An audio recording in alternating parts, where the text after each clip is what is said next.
The show where there are no penalties, nothing is offside, and everything is fair game. This is The Gloves Are Off.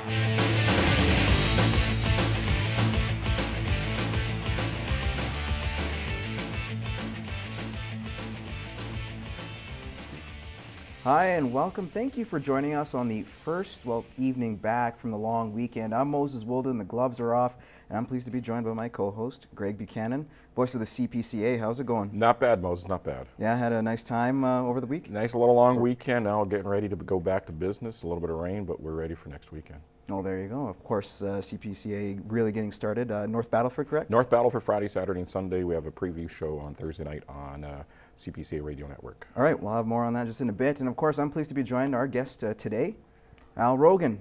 You are the athletics coordinator at the Lakeland College. How are you doing?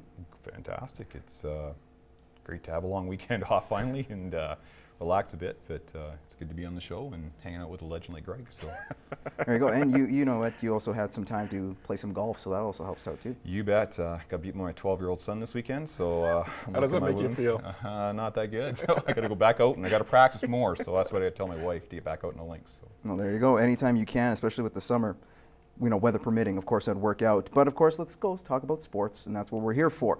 Rangers Devils, Game 4.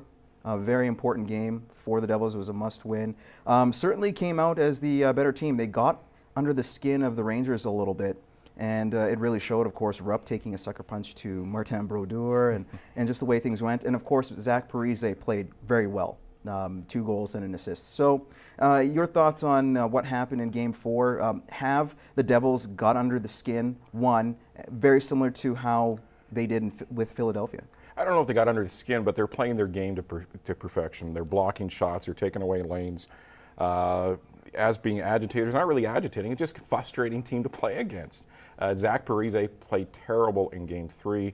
He bounced back in Game 4, and they always say when your best players are your best players, you have a chance to win. And Zach Parise was their best player last night, and thus they won. Yeah, no, exactly. Parise played really well. Brodeur, he's going to play well all the time, right? It's just part of how he goes. If he has a bad game, 1 out of 100, then that's probably him. But no, and then basically the Rangers they got frustrated and made some poor decisions and resulted in some penalties, which just basically built up on the way the Devils played. So.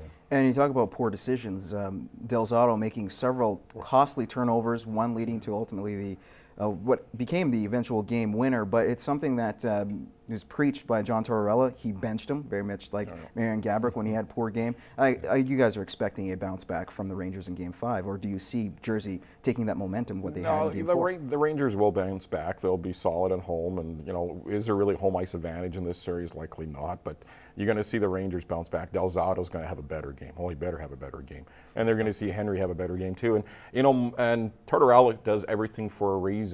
We had a little bit of a verbal little chout at the coach of the Devils and as well as the Devils bench, and you think that he does that for a reason. He does all his post-game comments for a reason. So. And you'll see the Rangers back. But is it a concern that they haven't been able to close games? Granted, they've won Game 7s in back-to-back. They had to go the distance, but they had a chance for a 2-0 lead in a series, twice failed, or 3 times they failed. Chance to go up 3-1 in a series, again they failed. Is that a cause for concern? I don't think it's a cause for concern. They've got a lot of character, and I think that they're going to be able to bounce back. Tortorella, like if you don't give him 100%, he's going to get 100% out of you, or you're going to sit on the bench. That's just his attitude, and like Greg said, he does everything for a reason, how he works with the media and how he works the media, really, and how he works with his athletes. Like, he has a plan, and his players don't know it, I think, some of the times, but he knows exactly what he's doing, and they're going to bounce back. They're going to be back in their own facility, Game 5, and they'll play well. It's going to be a great series to watch for the whole entire time. So another series that, not so much. It was in terms of a great series to watch. Phoenix and Los Angeles. Los Angeles looked dominant for most of the part. Game 4, Phoenix getting the win. Shane Doan playing a huge factor, and of course Mike Smith, as always, in net, stopping 39 shots. So he certainly did a good job. But does Phoenix have any chance to get back in the series? Nope. Simple as that. Simple as that. Hey, it's a long playoff, and for LA to lose 1 game, don't think all of a sudden Phoenix is going to go on a roll and win the next 3. It's not going to happen. Or they're going to come out strong tonight. They will have a good game in Phoenix tonight in front of the whiteout, but LA is big. They're strong. They go to the net. They do everything right now. And Daryl Sutter said, yeah, hey, we lost, but we're going to bounce back. And yeah, they will. No, they're playing Sutter hockey. You know, you got to play Sutter hockey, or you're not playing on his team. It's what it boils down to. Yeah, do they have a chance? In one word, no. But it will be interesting. They're going to put up. You know, they're going to try their best for them to even have a chance. Whitney's got to start playing better.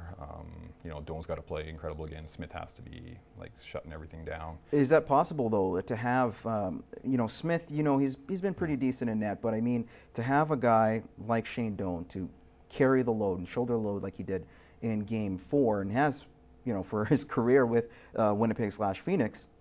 Can he do it again, or is there other players that have to step up? Adrian Aucoin played well. They definitely missed him, and he came back, but albeit he left in that third period and is doubtful for Game 5. Like Doan's driving the bus right now, but there's too many passengers right now. And that's the thing with Phoenix. You can't have passengers. LA doesn't.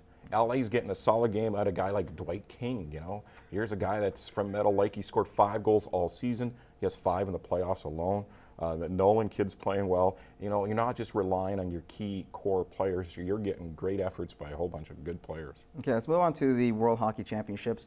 Obviously 2012, the winner here, or at least the standings and way it went, really determines what happens in Sochi in 2014. Canada, disappointing loss to Slovakia in the quarterfinals, but got a very favorable draw, taking on a Norway side and a Finnish side as well. Did they get it, or did they catch a break? I think is the best way to ask that. Oh, absolutely. They got a huge break, but it's going to be interesting to see what happens, because if the NHL is going to allow the players to actually go to Sochi. They talked after last Olympics that they're not going to allow them time because it impacts the season. Ovechkin said, I don't care, I'm going to go play anyway. So it would be interesting. It's going to be interesting to see, because I think that really will impact how the Canadian team actually does in the Olympics. But what would be more interesting is to see how, if the NHL says we're not going to allow the NHL players to play and Ovechkin goes, it'll be interesting what comes out of that. Yeah, it's going to put a lot of players in tough situations. Ovechkin, that's going to tell you a lot of how their commitment is to the NHL and what their commitment is to their country and Olympic medal. And you don't put that player into that situation where he has to choose, because there's going to be some players that are going to walk away from the NHL. Well, I guess, well, the last question to ask you guys here, is that going to be, or is that a chance we're going to see NHL players, or do you doubt it? Well, let's see what happens over the summertime. Let's see, we have hockey season in the fall. Well, they're fair enough. And that's going to be one of the many things they're going to be talking about. That's one of the many items they have to talk about in their CBA. First of all, are we going to have a season next season, and are we going to play in the Olympics? That's just one of many things they have to deal with. So right now, you notice the NHL is not even talking about it. You know, they're happy. They're bolstering up the NHL playoffs, but come September, October, we may not have hockey. All right, well, we're going to have to take a quick commercial break. We'll be back with more Gloves Are Off after the 2 minutes.